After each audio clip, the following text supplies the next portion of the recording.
everybody, and welcome back to a beginner's guide to Blender. Today I'm going to be showing you how to make a very simple cloth animation. So the first thing we're going to want to do is delete our main cube. Then we're going to go ahead and Shift A and add in a UV sphere. We're going to go back into edit mode by hitting tab and then subdividing it one time.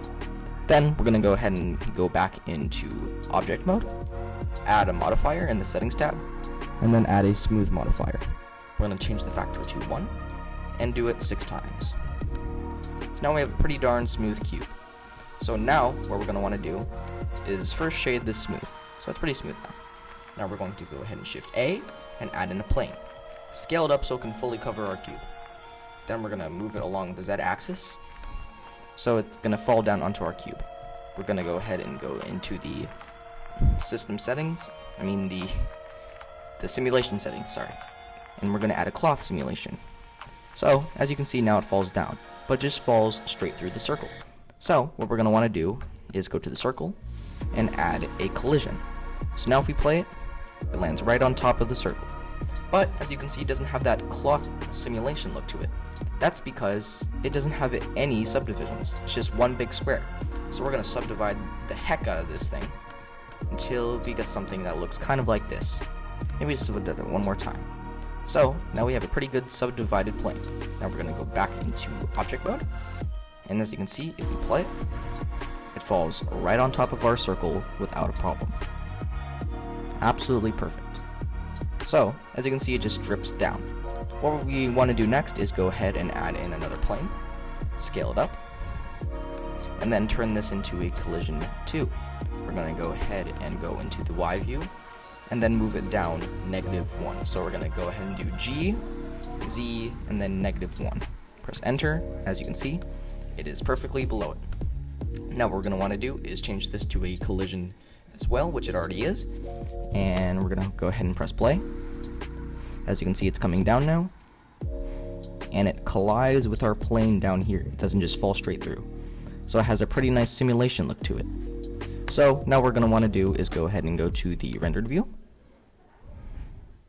As you can see, I already have my default settings that I usually use, and I can show you what I use. I go to, so let's just change this. So I have it as an image right now. I'm going to get rid of that.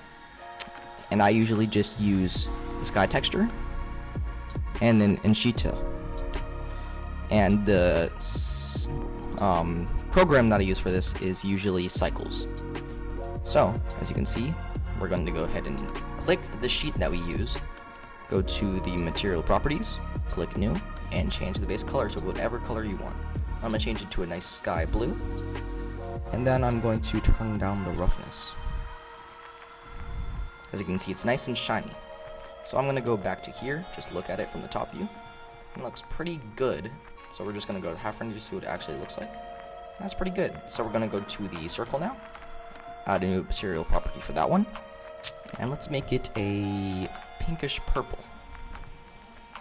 and we're gonna turn the roughness all the way down so it's nice and shiny. I'm gonna go to the plane, and we are going to go ahead and add a wood texture. So I already have this in the description down below for you to download if you want it. So we are going to go to image texture, open. I'm gonna go ahead and open it. I believe it's called wood flooring, and we have a plane for it, so we're going to open the flat one, and as you can see, we now have our wood flooring. So it looks a bit bland right now, so we're going to go ahead and turn down the roughness on this one too, so it just has that nice glossiness to it because it's a wood floor. And we are going to, that's pretty much it for the wood floor. So now if we go into this mode, you can see that our animation looks almost perfect. It's not the most perfect animation because I'm using this on a very old computer. I'm basically doing this on a laptop right now, so I can't do as much subdivisions I would want, but the more subdivisions you add, the less of these pixels there are going to be, so it's going to look as smooth as you want it to look. So this is pretty much the end of this tutorial. Thank you everybody so much for watching, and I will see you in the next one.